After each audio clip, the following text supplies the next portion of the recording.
नमस्ते दोस्तों, अगर आपने अभी तक मेरे चैनल को सब्सक्राइब नहीं किया है तो सब्सक्राइब करें और हर अपडेट की जानकारी पाने के लिए बेल आइकन दबाएं।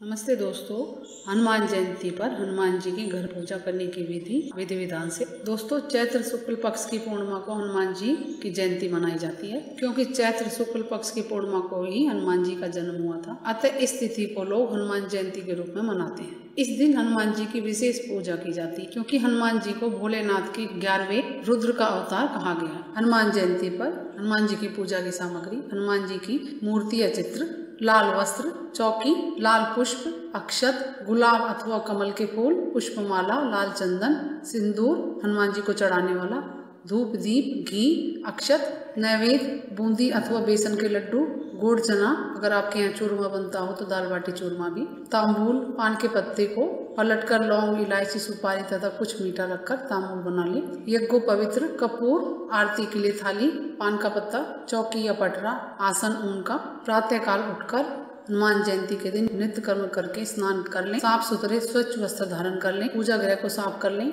वस्त्र कोशिश करें लाल या पीला वस्त्र पहने, क्योंकि हनुमान जी को यही वस्त्र अति प्रिय है, लाल रंग अति प्रिय है, लाल अथवा पीला पहन सकते हैं। पूजा गृह को साफ कर लें, उनके बने आसन पर पूर्व दिशा की ओर मुंह करके बैठ जाएं, लकड़ी का पटरा या चौकी बिछा लें और उस पर लाल वस्त्र बिछा लें, हनुमान जी की मूर्ति अथवा चित्र स्थापित कर लें और सभी सामग्री एकत्रित कर लें। अगर कोई मनोकामना है तो संकल्प कर लें और व्रत रख रहे हैं तो एक टाइम ही मीठा भोजन ग्रहण करें। और अगर आप चाहते हैं तो भगवान रामचंद्र और माता सीता की तस्वीर भी रख सकते हैं साथ में। हाथ में अक्षत व लाल फूल लेकर हनुमान जी का ध्यान करें। इसके पश्चात अक्षत और पुष्प हनुमान जी के पास छोड़ दें। हाथ में फूल लेकर हनुमान जी का आह्वान करें और उसके बाद हनुमान जी को पुष्प अर्पित कर दें। हनुमान जी को आसन के लिए हाथ में पुष्प लेकर आसन समर्पित आसन के लिए पुष्प छोड़ दें। मूर्ति या तस्वीर के पास लोटा जल का भर के रख लें, उसमें पुष्प डाल लें अथवा दुर्वा डाल सकते हैं और हनुमान जी के ऊपर थोड़ा सा पुष्प में जल लेके छिड़के स्नान के लिए, लेकिन जल में थोड़ा सा गंगा जल जरूर मिला ले। उसके बाद हाथ में लाल वस्त्र अथवा मोली को लेकर हनुमान जी को वस्त्र अर्पित करें। उसके बाद हनुमान जी को यज्ञो पवित्र अर्पित करें। उसके बाद पुष्प माला समर्पित करें, माला पहनाएं हनुमान जी को और बोलते जाएं ओम हनुमते नमः पुष्प माला समर्पयामि।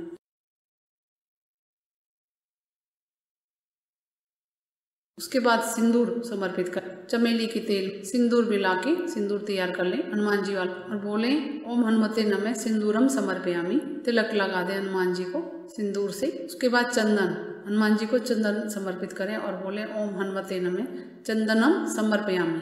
धूप और घी का दीपक जलाकर हनुमान जी को धूप दीप अर्पित करें और बोलें ओम हनुमते नमः दीपम दर्शयामि। नैवेद्य केले के पत्ते अथवा किसी थाली या कटोरी में पान के मतलब उस पर नैवेद्य रखकर हनुमान जी को अर्पित करें। नैवेद्य में चूरमा, देसी घी में बने बूंदी के लड्डू अथवा बेसन के लड्डू, गुड़ और चना अर्पित कर सकते हैं और बोले ओम हनुमते नमः नैवेद्यम समर्पयामि। इसके बाद फल में केला जरूर चढ़ाए, हनुमान जी को केला अति प्रिय है और आप और फल भी चढ़ा सकते हैं और बोले ओम हनुमते नमः ऋतु फलम समर्पयामि। उसके बाद तांबूल हनुमान जी को तांबूल अर्पित करें और बोले ओम हनुमते नमः तांबूलम समर्पयामि।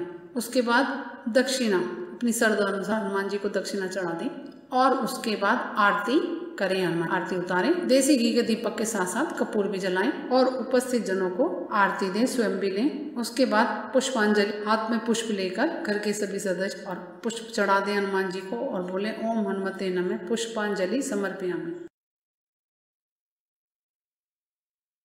उसके बाद क्षमा प्रार्थना, गलती होगी हो पूजा में तो उसके लिए क्षमा प्रार्थना करें और दोनों हाथ जोड़कर हनुमान जी से प्रार्थना करें। हे पवन सुत केसरी नंदन राम भक्त हनुमान, मैं मंत्र पूजा विधि नहीं जानता या जानती।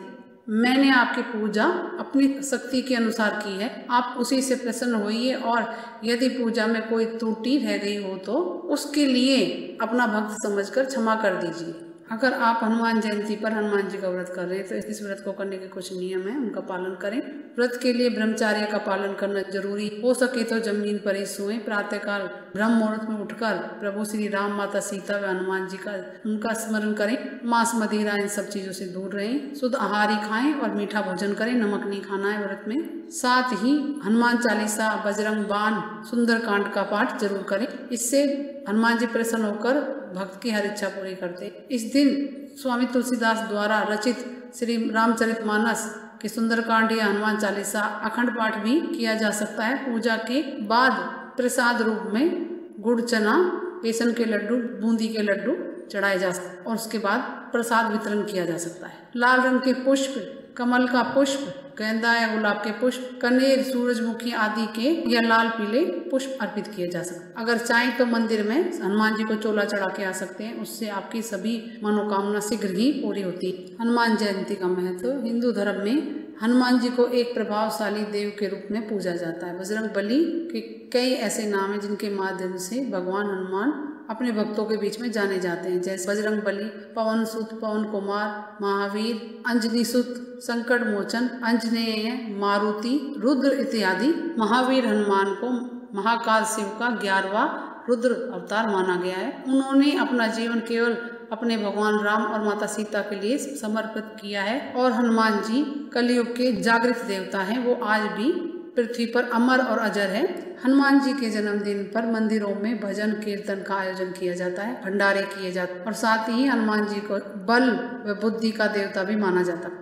इस दिन लोग हनुमान जी को सिंदूर, बूंदी के लड्डू और चोला आदि चढ़ाते हैं और पवन पुत्र का जन्मदिन बड़े धूमधाम से मनाया जाता है। इस प्रकार दोस्तों आप हनुमान जी की घर में पूजा करके उनका आशीर्वाद पा सकते हैं। हनुमान जी को पवन पुत्र के नाम से भी जाना जाता है। वैसे तो हनुमान चालीसा पढ़कर सभी भक्त अपने कष्टों को मारुति भगवान को सुनाते हैं। मान्यता है कि सिर्फ हनुमान चालीसा का पाठ करने से ही सभी तरह के कष्ट दूर हो जाते हैं, लेकिन सुंदरकांड का पाठ भी कर सकते हैं आप। कथा हनुमान जी की। हनुमान जी के पिता सुमेरु पर्वत के वानर राज राजा केसरी थे। माता का नाम अंजलि था। हनुमान जी पवन पुत्र के नाम से भी जाने जाते हैं। हनुमान जी के और भी कई रूप से नाम है। प्राचीन कहानी के अनुसार देवराज की सभा में एक बेहद खूबसूरत अप्सरा थी जिसका नाम पुंजिकस्थली था। जब वहां पर एक बार ऋषि दुर्वासा इंद्र की सभा में आए तो अप्सरा पुंजिकस्थली बार बार अंदर बाहर आने जाने लगी। यह देख ऋषि को क्रोध आया और उन्होंने अप्सरा को वानरी होने का श्राप दिया। पुंजिकस्थली ने इसके लिए उनसे क्षमा मांगी। ऋषि ने उन्हें उन्हीं की इच्छा अनुसार रूप धारण करने को कहा। कुछ साल बाद पुंजिकस्थली ने वानर श्रेष्ठ विरज की पत्नी के गर्भ से वानरी के रूप में जन्म लिया, जिसका नाम अंजनी रखा गया। अंजनी का विवाह शिरोमणि वानर राज केसरी से कर दिया। प्राचीन कहानी के अनुसार एक बार वानर राज केसरी प्रभास तीर्थ के निकट पहुंचे। उन्होंने देखा कि बहुत से ऋषि वहां आए हुए हैं। कुछ साधु किनारे पर आसन लगाकर पूजा कर रहे हैं। उसी समय वहां विशाल हाथी आ गया और उनके ध्यान में खलल डालने लगा। वहीं पास के शिखर पर से केसरी ने हाथी को यूं उत्पात मचाते देखा तो बलपूर्वक उसके दांत उखाड़ फेंके। हाथी के मारे जाने से प्रसन्न होकर ऋषियों ने कहा कि वर मांगो। वानर राज केसरी ने वरदान में प्रभु इच्छा अनुसार रूप धारण करने वाला पवन के समान पराक्रमी और रुद्र के समान पुत्र आप मुझे प्रदान करें। एक दिन माता अंजनी मानव रूप धारण कर पर्वत के शिखर पर जा रही थी। वहीं डूबते हुए सूर्य को देख रही, तभी अचानक तेज हवा चलने लगी। माता अंजनी के वस्त्र कुछ छूट गए थे। उन्होंने चारों तरफ देखा लेकिन आसपास के कोई पत्ते भी नहीं हिल रहे थे। तभी माता अंजनी ने विचार किया कि कोई राक्षस उनके साथ दुष्टता कर रहा है। वो जोर जोर से बोली, कौन दुष्ट मुझ पर, कौन दुष्ट मुझ परिप्राण स्त्री का अपमान कर रहा है। तभी वहाँ अचानक से पवन देव प्रकट हो गए। उन्होंने कहा, देवी मुझे क्षमा करें, मुझ पर क्रोध ना करें। आपके पति को ऋषियों ने मेरे सामने पराक्रमी पुत्र होने का वरदान दिया है। उन्हीं महात्मा जनों के वचनों से विवश होकर मैंने आपके शरीर का स्पर्श किया। मेरे अंश से आपको महातेजस्वी बालक प्राप्त होगा। उन्होंने आगे कहा, भगवान रुद्र मेरे स्पर्श द्वारा आप में प्रविष्ट हुए हैं, वही आपके पुत्र के रूप में प्रकट होंगे। वनराज केसरी के क्षेत्र में भगवान रुद्र ने स्वयं अवतार धारण किया। इसी तरह श्री राम दूत हनुमान जी ने वानर राज केसरी के यहाँ जन्म लिया। और कुछ पूछना कमेंट्स करके पूछे। मेरे चैनल को लाइक करें, सब्सक्राइब करें, शेयर करें। नमस्ते दोस्तों, हनुमान जयंती की आपको बहुत बहुत बधाई और शुभकामनाएं। और कुछ पूछना कमेंट्स करके पूछे। मेरे चैनल को लाइक करें, सब्सक्राइब करें, शेयर करें। नमस्ते दोस्तों।